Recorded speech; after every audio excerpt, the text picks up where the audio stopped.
Good evening, ladies and gentlemen. We're calling the Hingham Board of Selectmen meeting for May 12, 2016 to order. First matter of business is to approve minutes. Has everybody had a chance to go through the minutes? Mr. Chairman, I 24th and April 24th, I had seen those. I didn't realize the 28th was on when I received my email, so I just asked them if we just do it in the next meeting, if that's okay. Okay. I had a chance to go through it. All right. We will defer the April 28th, 2016 minutes until next time. Thank you. Yep. I'll entertain a motion to approve the minutes of March 24, 2016 and April 24, 2016 as written. So moved. Second. All those in favor? Aye. Aye. Questions from the public regarding items not on the agenda? Seeing none, moving right to it. Veteran Service Officer Keith Jermyn, would you join us at the table, please? Sir.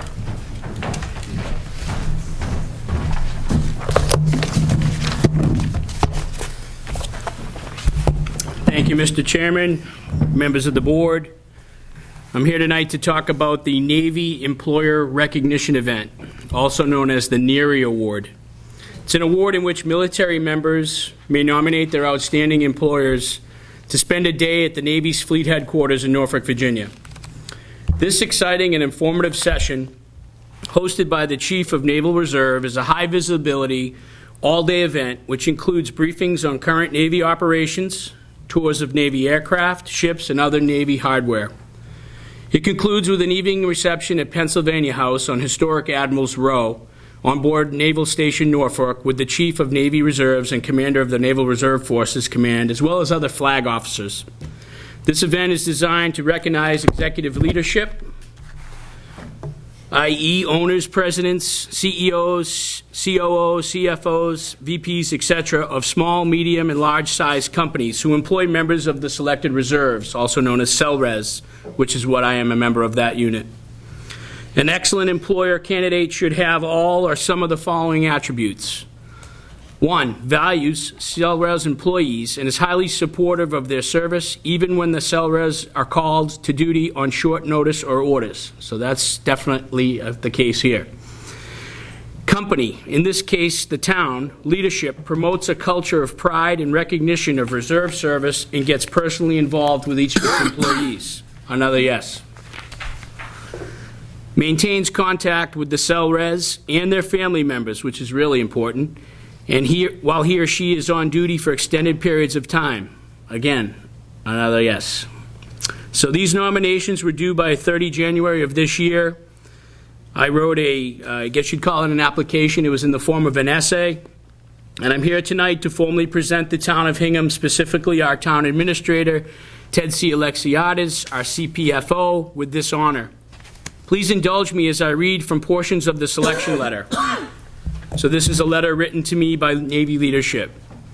Senior Chief Jermyn, congratulations. Your employer has been selected as one of America's outstanding Navy Reserve employers for the year 2016.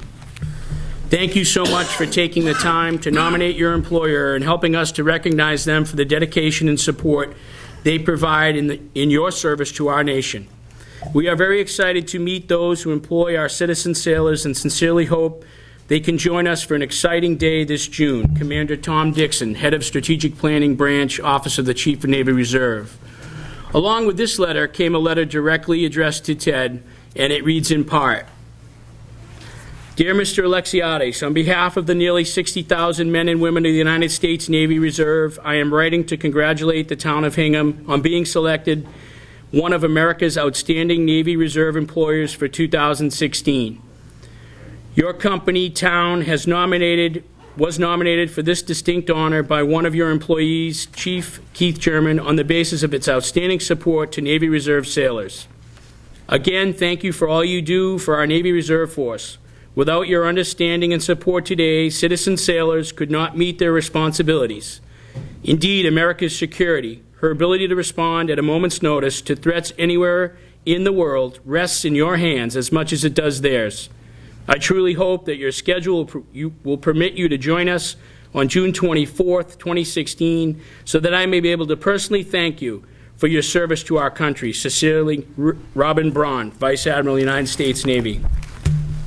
So members of the board and citizens of the town, I thank you for the honor, and I do think of it as an honor and a privilege to work here and to work for a town that truly cares about its nation's military and especially their veterans. So I congratulate each and every one of you, and specifically you. Thank you for a job well done. I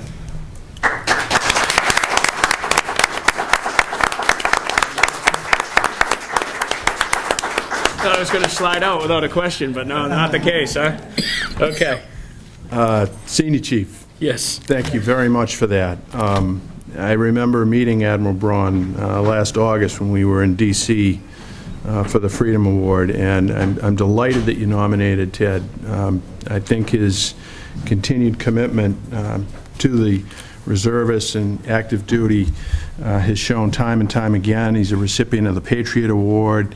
I've had the pleasure of working with him on a lot of these issues, and I'm just so pleased for the town that we have this kind of support in place. You know, my own son is a soldier, and when he begins his reserve work, I hope that his employer is half as good as the town of Hingham is, without question. So thank you so much, both of you. Thank you very much. Thank you. Don't forget, and again, I've talked to Keith earlier. Yes. Congratulations to you on Thank your you. new position as Senior Petty Officer. Well Thank you, I deserved. appreciate Thank you that. for always thinking about the town and the employees. Yeah, Appreciate like the chairman said, and I'll give you some facts of just a quick snapshot of a battalion that I just left, which is over 550 troops, men and women. Not always the case with employers. You know, some are told, "Don't come back. You're leaving. You're going where? Don't come back."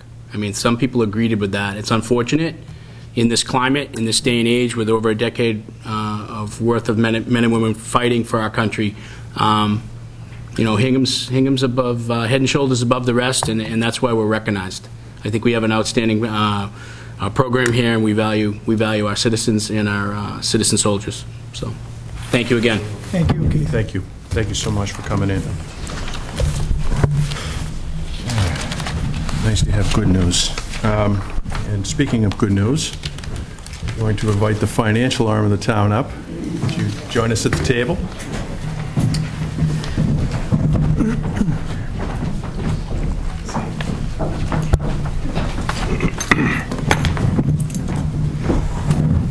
Ladies, gentlemen, welcome back. Familiar sight this time of year, so perhaps you'd be kind enough to take us through what we're looking at here and what you recommend. Gene's going to take you through most of the bond issue.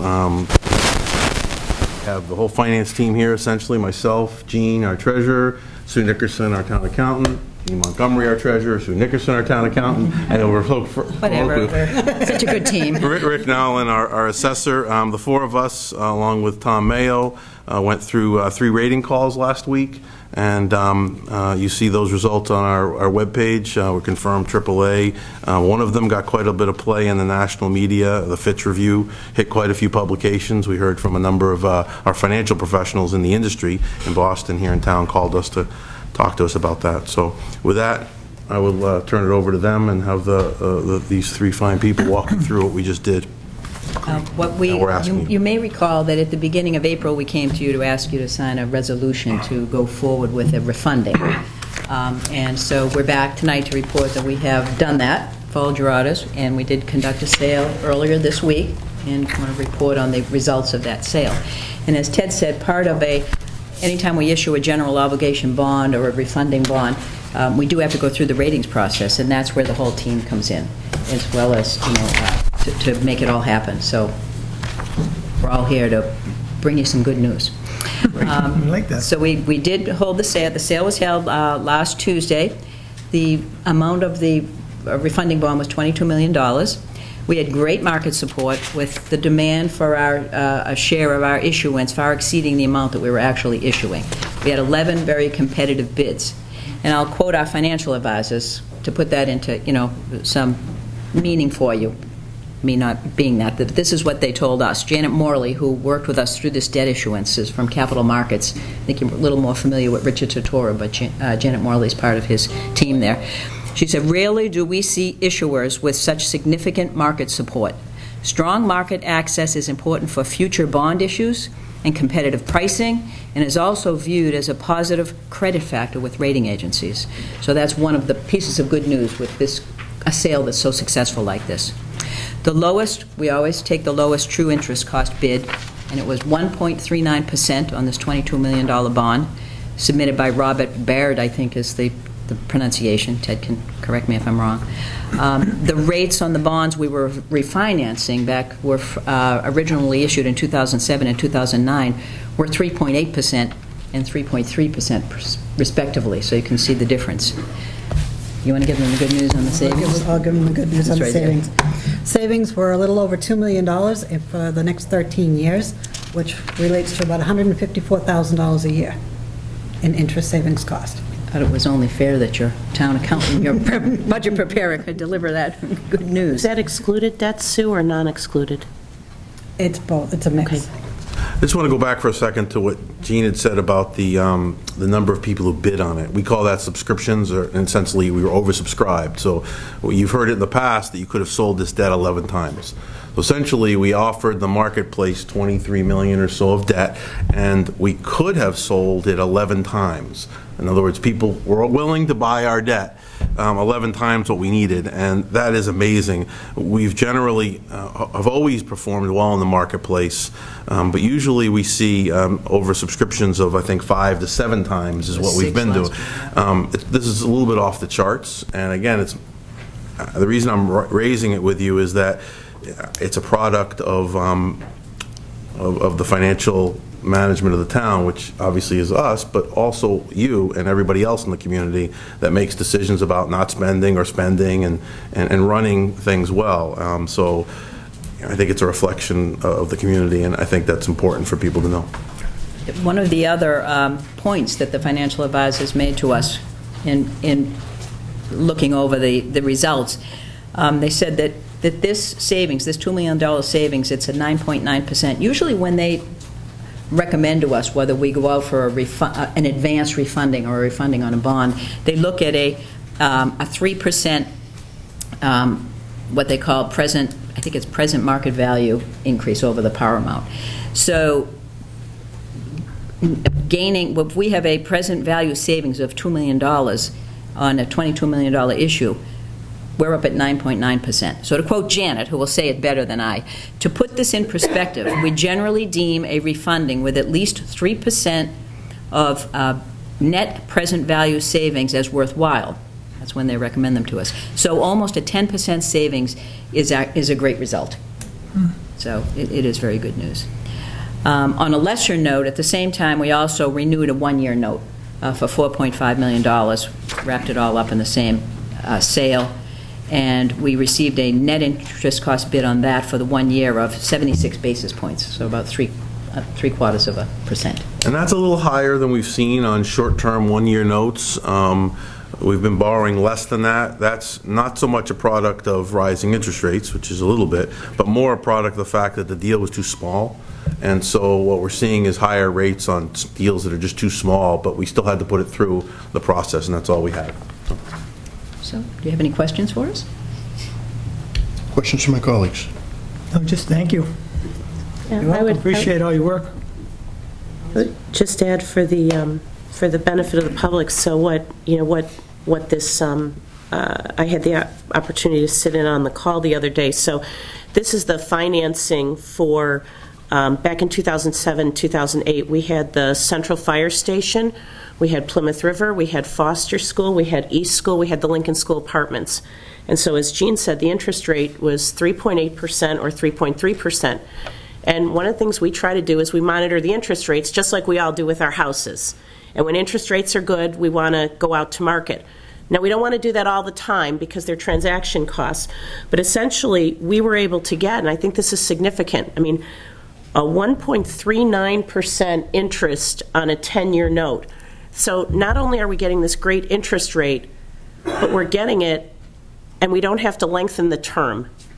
So again, imagine if on your house, they said, you've got 10 years left at 3%, you can refinance it for 1.3. I think that just kind of speaks to the quality of the team, the quality of the town management, and, my mortgage is higher than 1.39%, so I think... Well, we are tax exempt, so... Everybody's are, so...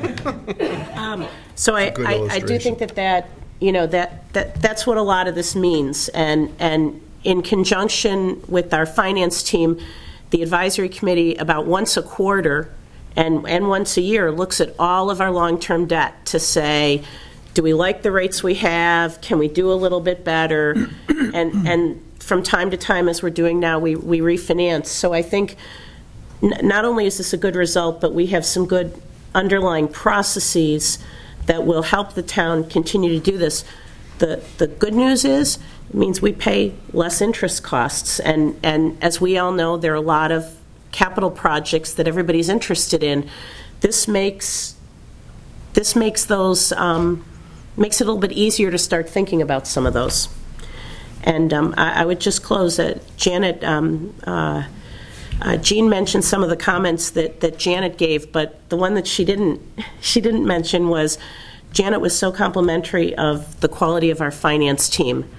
What a pleasure they are to work with.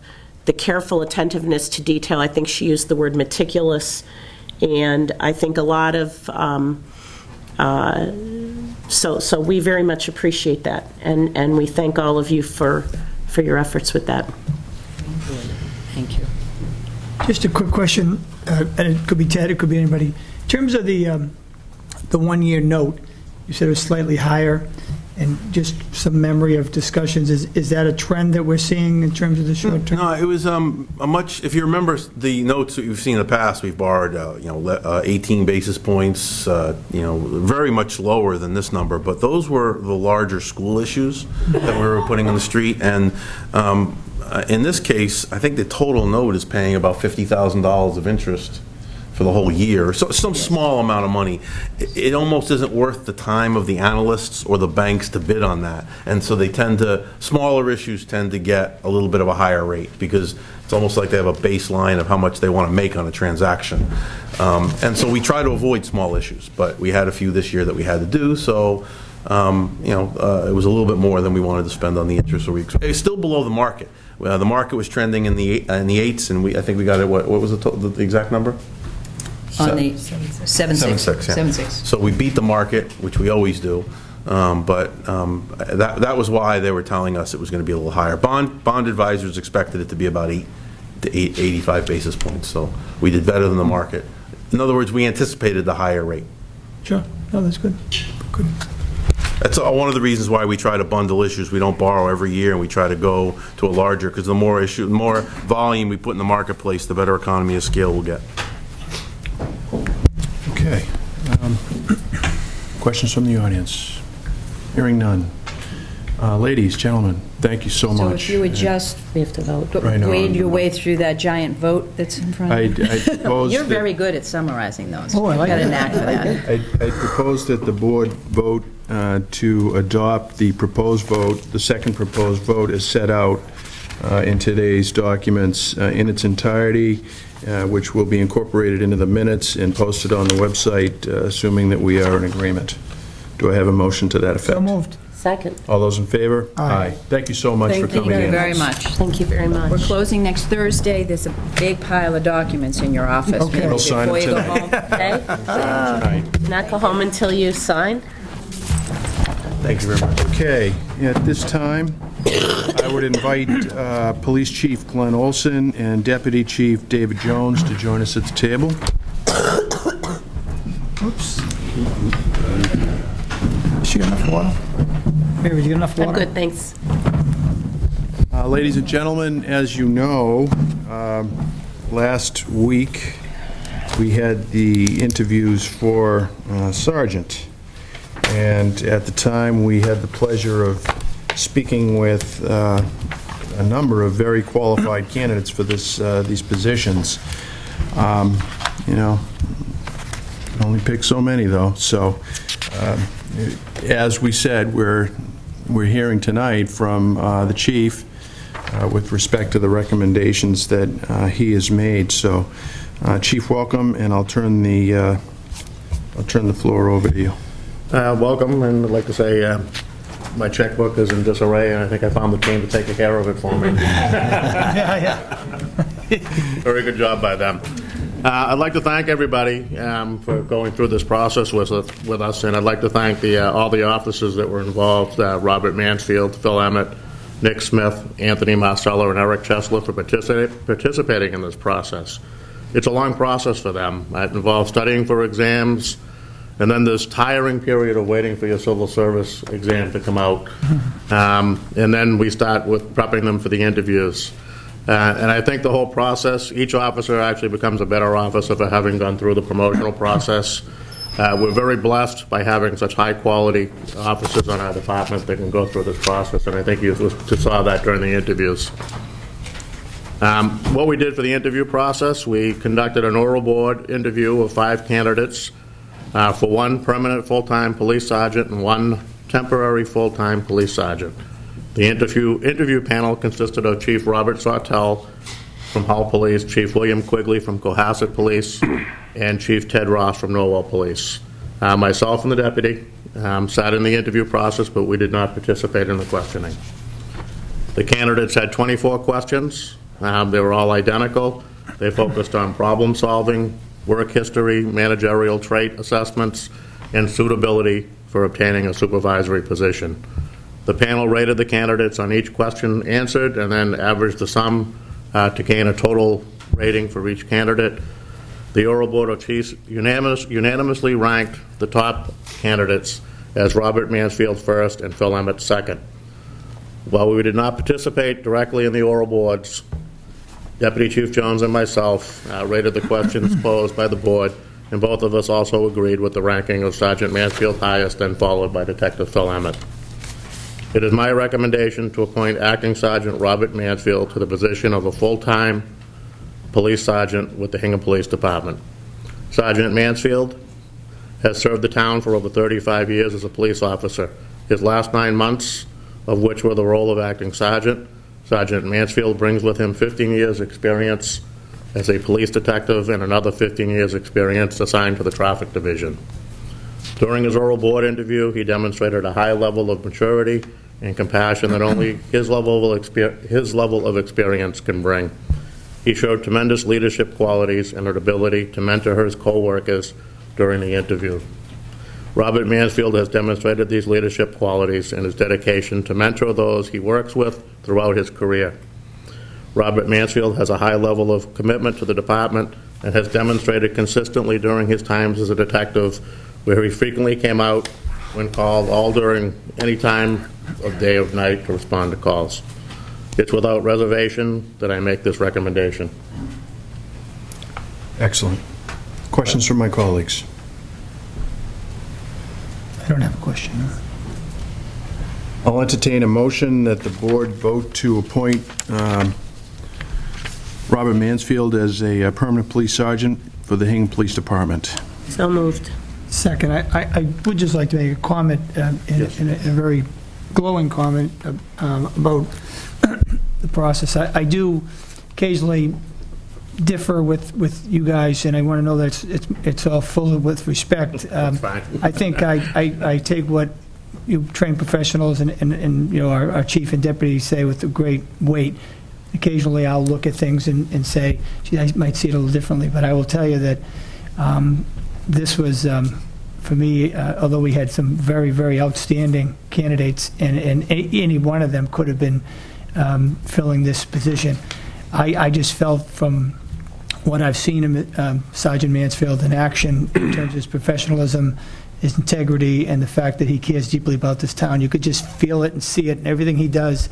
And I didn't have the benefit of knowing him for all those years he's been on the force, but I will tell you that the few years I've seen him, he very much impressed me, and I'm very happy to be voting for him. Thank you. Bob, if you're watching out there, Bobby and I were on major felony bus together, as well as yourself there, Chief. This one's a no-brainer. I'm happy to do it. All those in favor? Aye. Thank you. All right. We're done with one. Let's move to the next one. For my second recommendation is to appoint Detective Philip Emmett to the position of a temporary full-time police sergeant of the Hingham Police Department. Detective Emmett has 16 years on this department. As a detective, he demonstrated a passion for helping his coworkers to follow up cases and guide officers on bringing them to a conclusion. He shows a high level of maturity, enthusiasm, and a willingness to grow and to pass his experience and knowledge on to those whom he works with. Phil Emmett also brings with him 5 years' experience as a detective and 2 years' experience in the traffic division. It's without reservation that I would recommend him for the temporary position of sergeant. Okay. Just a question. Go. Sure. So in terms of not necessarily in the choice per se, but just in terms of the decision, so the remaining three, were they the three that were considered for that position? How does that work? I just want to make sure people at home understand it. Yes, there's a process. There was 5 officers that we had to interview under the civil service guidelines. So what happens is that you go through the interview process, we make our decision, and then we're mandated to pick within those 5 people. Okay. And the other question is, we're picking an acting to fill a vacancy, I take it, right? Yes, the civil service will yell at us if we call it an acting position. It's a temp. They yell at me all the time. It's a temporary position. So is that something that we'll be filling in the next immediate future, or is that something we could have filled now, or how does that work? I just think there's things that have to play out, and we're waiting to just finalize the matter. Okay, I understand. I just wasn't sure. I was just trying to follow it. Thank you.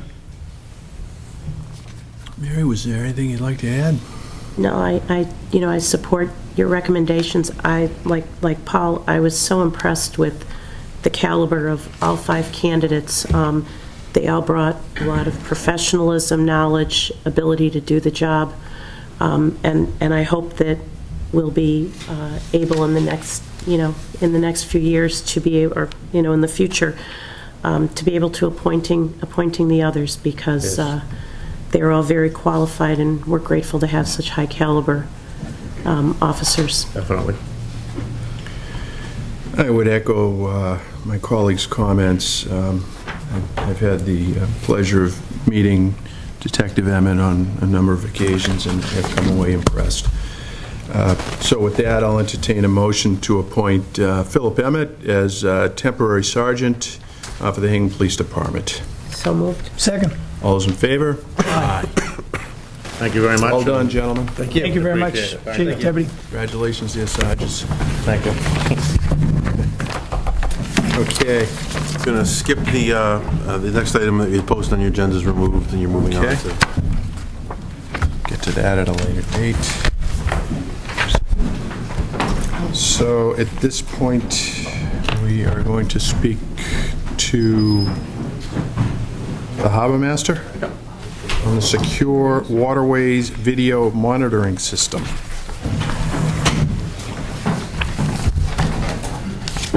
Good evening, Ken. Hi, Ken. How are you tonight? Thank you for joining us. Thank you for having me. What do we have here? So this is, before you, was a contract to engage with Lantel for the installation of basically a secure video system for the town of Hingham. Now this project started back in about 2014 when we were awarded about $175,000 through the Port Security Grant. Those funds were to enable us to put in this camera system and also what's called Blue Force tracking. It's a tracking for our boats where the Coast Guard and other law enforcement can see our boats and we can see them. So if we're all responding to a call or if there's a boat in distress, we can identify who the closest asset is and so forth. So that the Blue Force has been implemented. This is the last phase of that grant. And it'll basically put 15 cameras on our waterfront, in the inner harbor, around the boat ramp, and then over at the shipyard in the Back River Bridge. So we'll be able to monitor the vessels going in and out of the Back River, as well as vessels that get launched at the boat ramp and so forth. And where's the monitoring place? Is it at the Shrek or? So The way this works is it's all wireless. So these cameras will all have antennas, and we've kind of set up this wireless network around the coastal area. That will all then be fed back into the town's internet system, Ethernet, or we talk a lot about like the fiber, but it'll be a wireless fiber. It'll be fed back into our fiber system. So these cameras will be able to be viewed in my office. They could also be viewed at dispatch or at the police station if the chief, wants them to be viewed there. But I don't believe they're going to be viewed at the dispatch station. No. Correct? I mean, because dispatch, Not on a continuing monitor. we have a regional dispatch, and one of the things we had to do when we had dispatch is we agreed not to monitor video channels from the 4 towns, because we didn't know how that would mushroom. Every town could decide to monitor different things, and we wanted to leave it to police and public. Will you be able to use like a smartphone to monitor something remotely, though? if you Yeah, get a so I would be trigger able to or pull it alarm? up potentially on a phone remotely if I need to. In our office, we'll also have live video feeds. We'll be able to see it real time. It'll also be recorded and held for 30 days. Okay. So if we need to go back and view something, we can see that. But it is secure access. Correct. It's very secure. I don't know if you're familiar with the UASI network, Boston, Brookline. It's very similar to that, but it's a little bit more modern. And is this a grant that you applied for? Yeah, this is through the Port Security Grant. And are there any ongoing operating costs that the town will have to sort of maintain it? That's a great question. As time goes on, a camera could go down and so forth. Right now, the cameras, I think they're a little under $1,000. When we applied for this grant, it was very desirable. It ranked very highly within the Port of Boston. And since we were awarded this grant, subsequent grants have come out for the entire region, also for cameras. So if we start to have issues in the future, through this grant process, I can apply for funds up to $25,000, and there's no matching funds. So I think that in the near future, if we do have any issues with cameras or antennas going down, it's highly likely that if I apply for those fundings through the Port Security Grant, they would want to fund that because of the desirability of this project. Thank you. Excellent. So we're being asked to approve a contract in that approximately $1,000. Is that money all accounted for from a grant? That's correct. It's sitting in a bank account here at the town to be used. It's a good thing. Have there been any issues, in maybe collaboration with other towns using this camera system in terms of people's privacy issues or anything else? I mean, I'm not sure where these cameras actually point. So there's no real issues or concerns. Where these cameras are going to be, they won't be able to really invade anyone's private space, such as the house, or be able to look in people's windows or anything like that. They're not going to be able to do that. We'll have policies and procedures about what these cameras are to be used for, what they're to be looking at. They're going to be looking at the waterfront. They're going to be viewing boats that move and stuff like that. So we won't be looking in houses or anything like that. So when you're looking at the harbor, and is there, and maybe just tell us, you may have already said it, but is it some type of insignia or the blue force that's picked up on this camera? How are we identifying something of interest? So these cameras are just video feeds, so it's unrelated to the Blue Force tracking. Okay. These will just monitor vessel activity. Last year we had about 10 boats stolen in town. This will give us time frames, where they go, which direction. We could potentially track something from the inner harbor all the way to the back river. Once the regional camera system comes up online, which is going to go from Salisbury down to Plymouth, we could potentially track a vessel that wherever it leaves from to its final destination. Even at night? Some of these cameras, they're not night vision, but they are low-level light cameras. So the ambient light just around it will be magnified by the camera, so you get a pretty good visual. There are some thermal cameras too that will be not night vision, but it picks up the different heat signature of every object. Will that be able to detect activity on the inner harbor islands? Or is it? We should be able to see activity on an island. Okay. Yep. Okay, good. Yeah, good. I don't want to say we will until we actually get them in Sure. place and see the functionality. These are some of the most modern cameras. They're the same cameras that Google uses to protect their infrastructure, and they're the same ones that monitor the Queen of England's properties. So they're a pretty high-tech camera. In terms of what you just said about the island, which would be a little bit further out from the harbor, are these cameras adjustable, and if they are, who makes that call? So some of them are pan-tilt zoom. These pan-tilt zoom cameras will be, they'll have a setting so that if we were to zoom and turn, after a certain period of time, it'll go back to a certain position. But that's something that my office would do if we needed to, pan-tilt the camera to a certain direction to see something, we would do that. Most of them are going to be fixed cameras. The digital resolution is so high that you can digitally zoom in after. A lot of issues have come up with these pan-tilt zooms where they get so focused in one direction that you're missing the whole picture. So the direction really is to go with these fixed cameras that get the whole picture. You see the whole area, and then afterwards you can digitally zoom in. Thank you. Questions from the audience? Hearing none. I'll entertain a motion to sign a contract with Lantel Communications for a coastal camera and air fiber system in the amount of $145,714.28. Sorry, so moved. Second. All those in favor? Aye. Aye. Thank you very much for your hard work on this, Ken. Great work. You're approaching your busy season. We are. You staffed up for Timely. the summer? We're in good shape. One thing that I do want to mention that I should have already mentioned, but this sets up a town network that in the future, if we have additional needs for cameras, we can tap into it. So if you decide you need a camera somewhere else, we've got this network that's set up on the side of town that you can work with. One of the reasons why we didn't pursue the cameras at the skating park and Cove Park that we've been asked to look at for a while is we knew we could piggyback hopefully off of this at much lower cost. You want to see how this goes, too. Yes. Totally understandable. Thank you, Ken. Thank you. Thanks a Thank you, lot. Ken. You're welcome. All right. All right, you have the library coming up. And now the library is here. For a second, okay? Welcome. See Ms. Hopper and Attorney Carey, Trustee Carey. I am.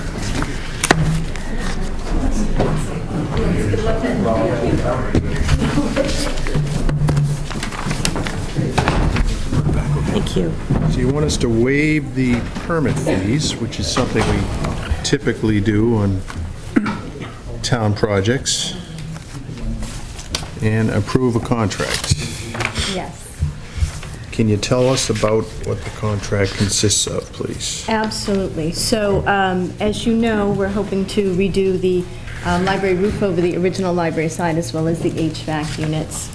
Town meeting did approve a total of $1,135,303 for the entire project. We did put the project out to bid. We received 4 responses to the invitation to bid. The lowest one being for $975,913. This is for general contracting for the roof and HVAC. The lowest bid we did have to disqualify. They were not DCAM certified as was stated in the invitation to bid. The next lowest bidder, Greenwood Industries, had a bid of $978,000. So we would actually like to enter into contract for their services for the general contractor for both the roof and the HVAC. With that, we also anticipate the $978 bid price, even figuring in a contingency cost of 10% and the administration costs we need for the construction administration, the total budget we estimate to come out at $1,090,500, which is a little less than what we had thought it would be at town meeting. So we're here to ask if you would authorize us to enter into contract with Greenwood Industries. They're located in Worcester for the services for the library roof, top, and HVAC unit replacement. Okay. What does DCAM stand for? DCAM is Division of Capital Asset Management and Maintenance. So what that basically is a state office that contractors who are going to bid on public construction process, building building projects have to actually go through, get certified, Okay. and then anything over $100,000 for municipality, anything like that, that have to be DCAM certified. Odd that the company would bid without that qualification, huh? That was surprising. Yeah. And it was listed that was required, so they were unfortunately disqualified.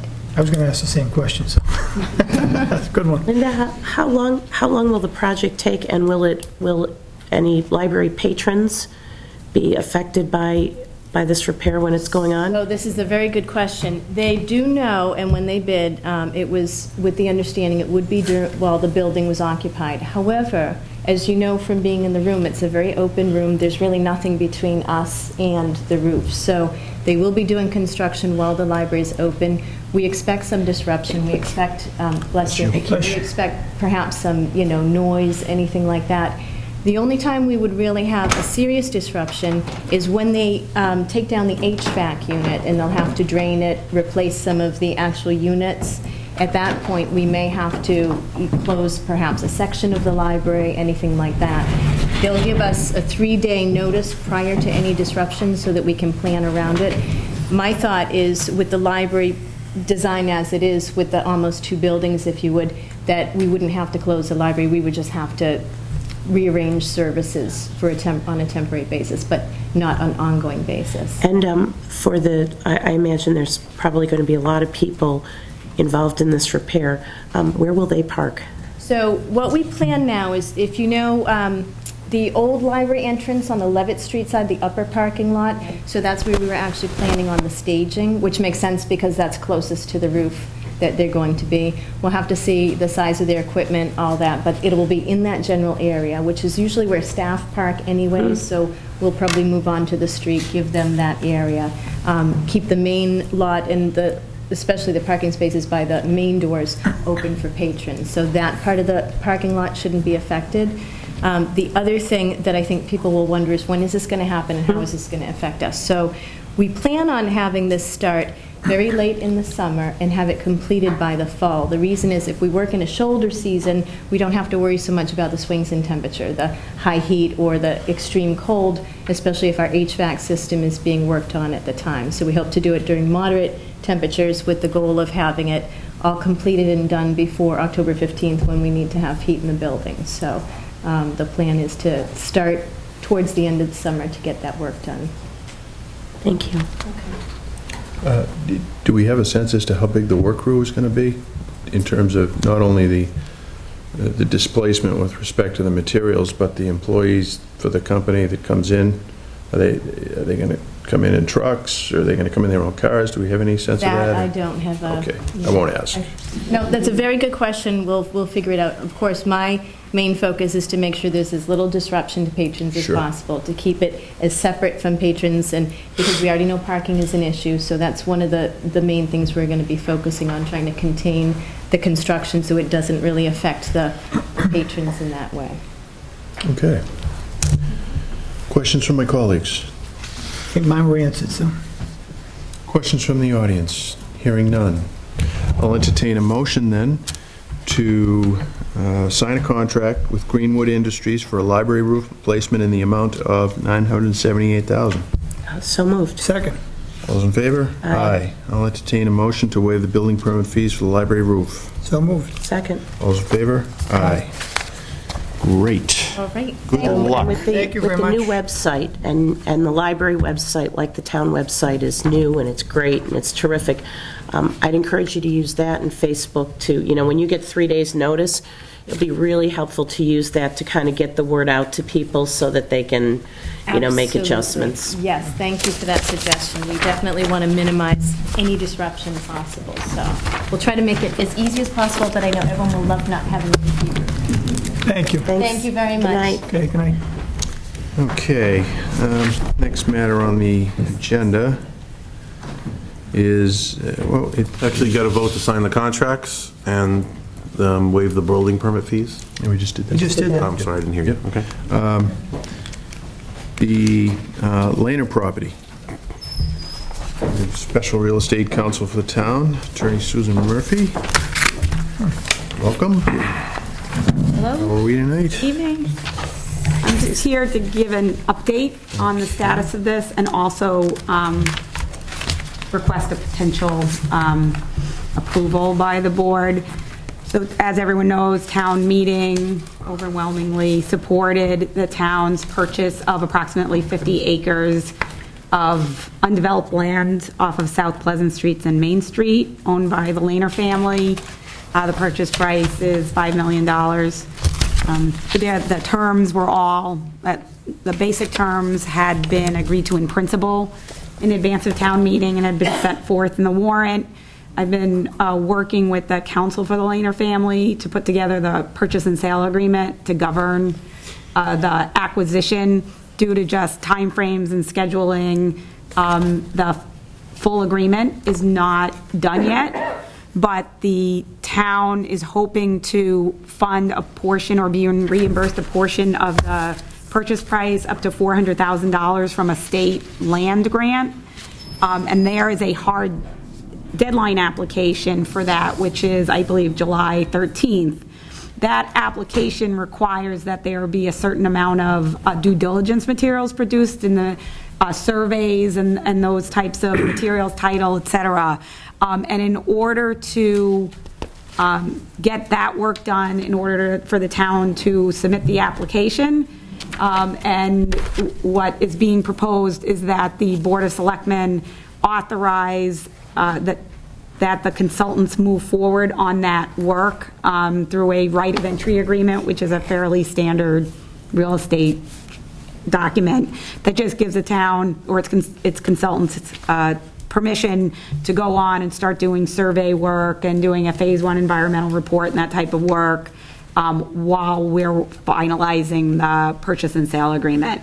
And that way we can be assured that the grant application can be timely filed, because the town, you may remember from the terms that were in the warrant, the town is obligated to pay the full purchase price whether or not it gets the grant. So obviously doing everything possible to have a successful grant application would benefit the town financially.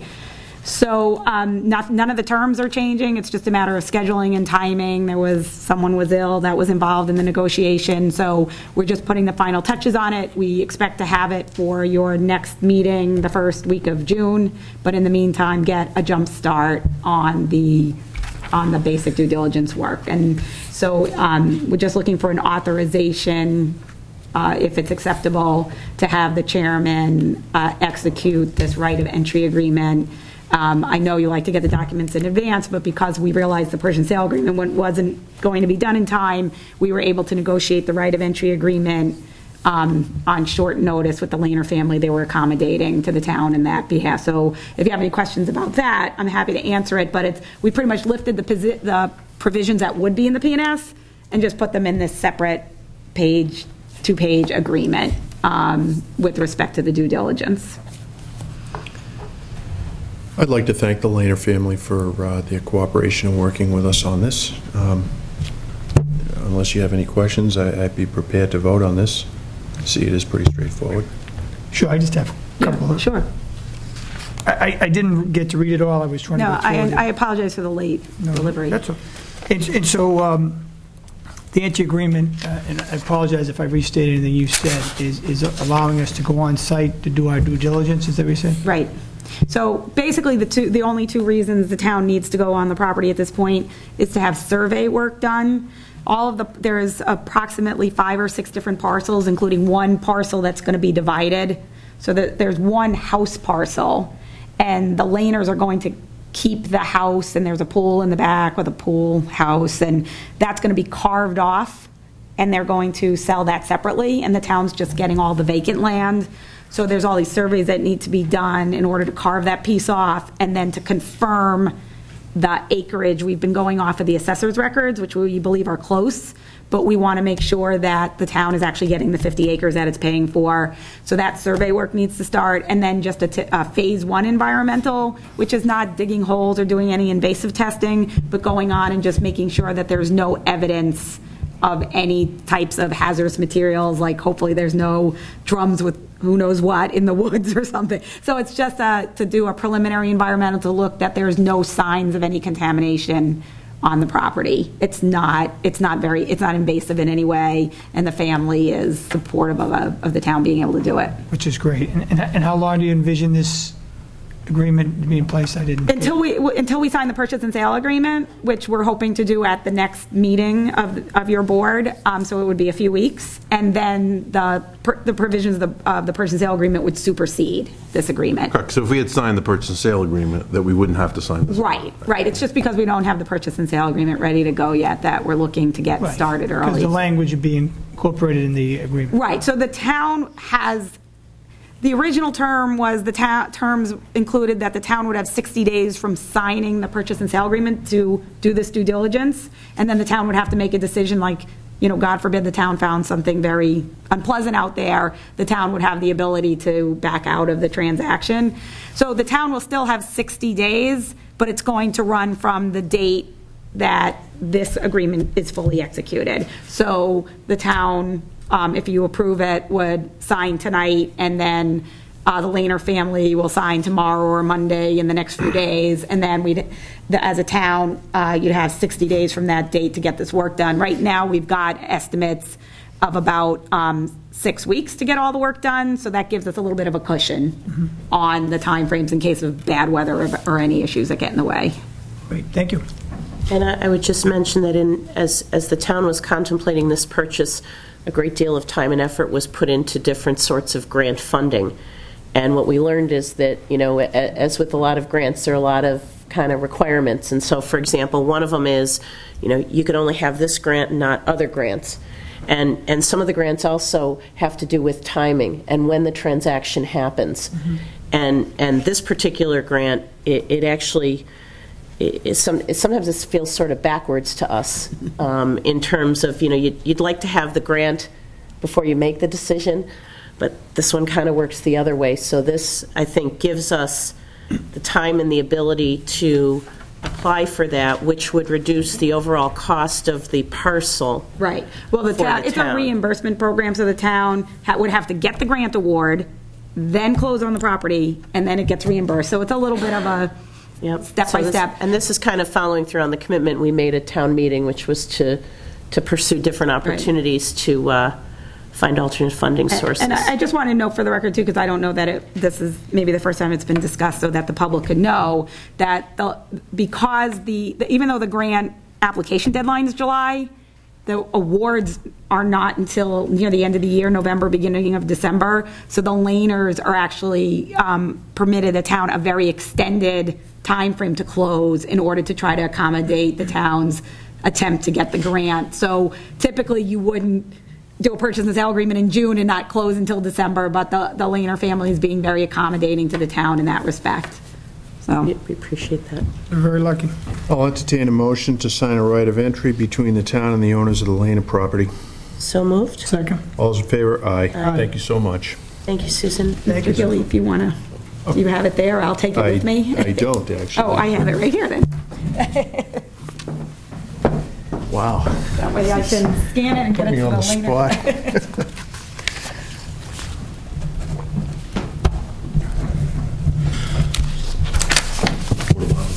There you go. Thank you very much. Thank you. Thank you. Okay, the next item on the agenda is to approve the refinancing of an affordable unit at 17 Affordable housing, she's- Whiting Lane. And as I understand it, we've been provided with a summary. Have the documents all in order, Mr. Mayo? They are. All right. Unless my colleagues have any specific questions, I see this just as kind of a ministerial act, so I make a motion to approve the refinancing of an affordable unit at 17 Whiting Lane. So moved. Second. All those in favor? Aye. Okay, moving on with ministerial acts. I'll entertain a motion to approve an entertainment license request from Shipyard Ventures LLC, DBA Alma Nove, 22 Shipyard Drive, for small vocal/musical groups to perform on its outdoor patio on Sundays during the hours of 1 p.m. to 7 p.m. It's my understanding that the chief, and I'm talking about the police chief, is in support of this. Do I have a motion? So moved. Second. All those in favor? Aye. Entertain a motion to approve the issuance of a common victualler license at Jolly Cafe, Inc., DBA Sadie Mays, 228 Main Street. Deborah Brockney is the manager. Do I have a motion? So moved. Second. All those in favor? Aye. Aye. Look forward to having that reopen. Okay. Let's see.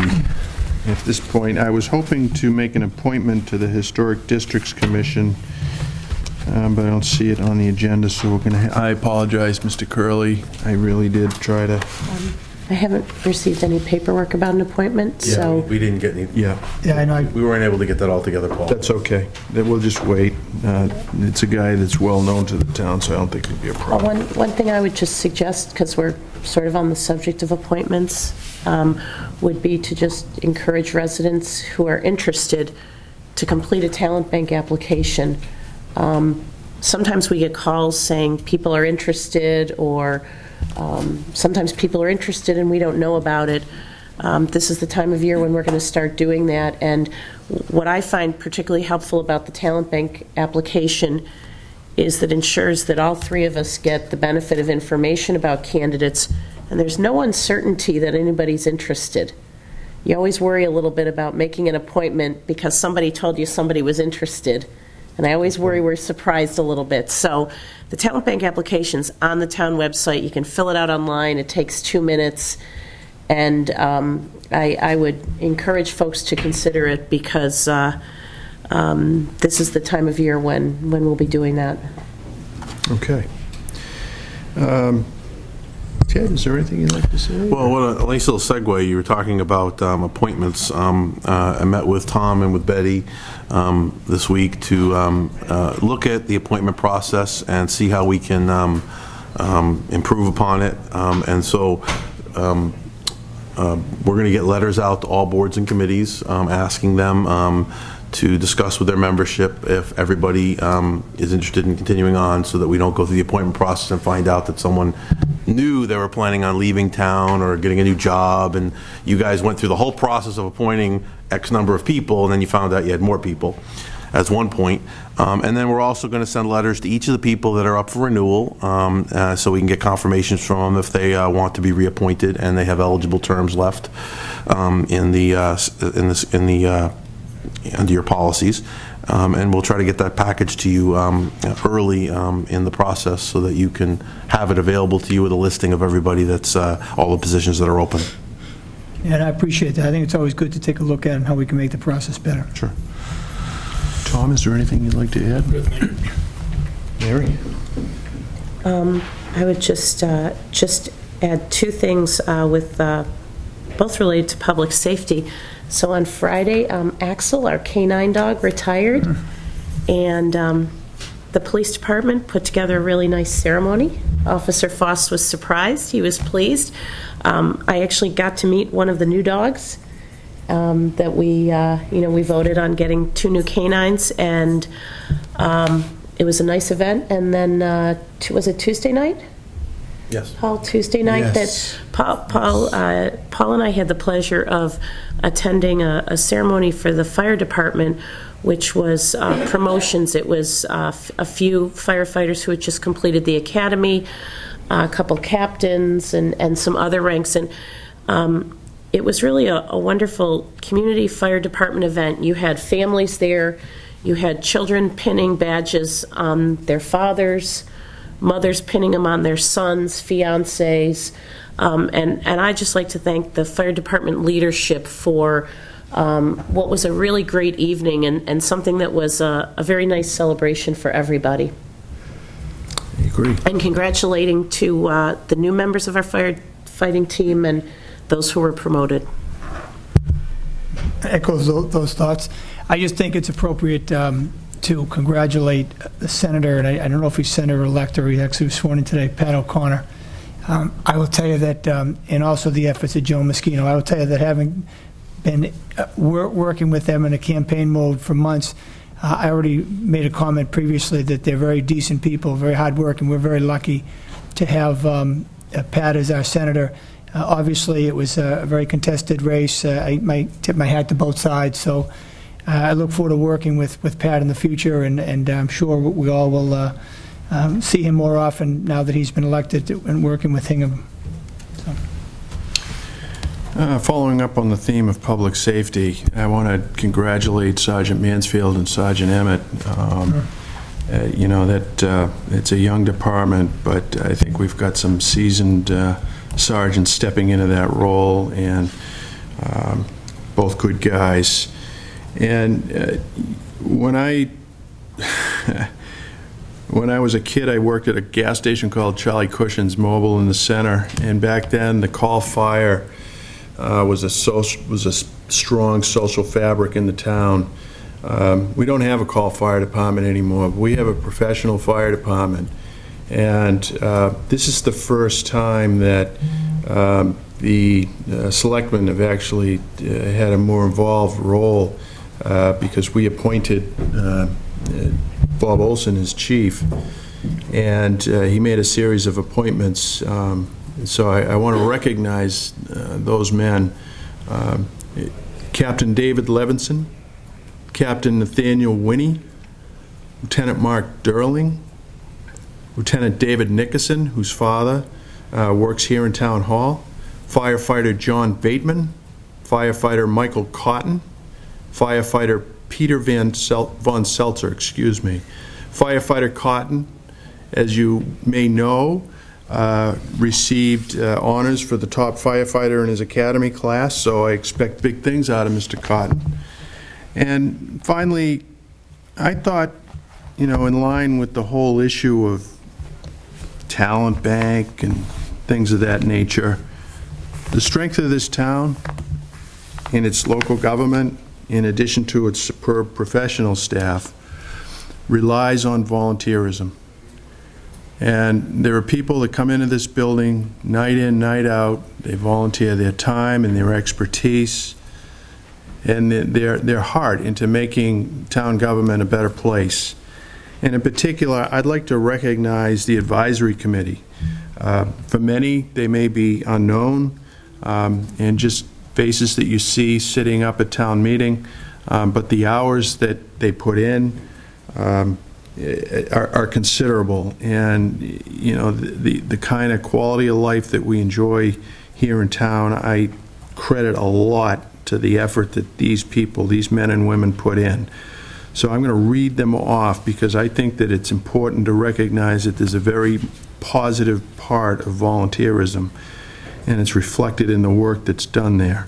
Chris Reel, Victor Belterra, Eric Haskell, Lucy Hancock, Craig McKay, Thomas Bellier, Daniel Coughlin, Linda Kutch, James Sharkansky, James Taylor, Theodore Joyce, David Anderson, Chairman Thomas Piles, Erin Kelly, and Donna Smallwood. Ladies and gentlemen, I really thank you for the work that you did in the past year. It really made a huge difference in the success of town meeting and the efficiency of our government generally. At this point in time, I'll entertain a motion to go into executive session to discuss strategy with regard to litigation with Aquarion and a personnel matter. We will not be returning into open session. So moved. Second. By roll call vote, all those in favor? Aye. Aye. Aye. Good night, everyone. Thank you. Good night.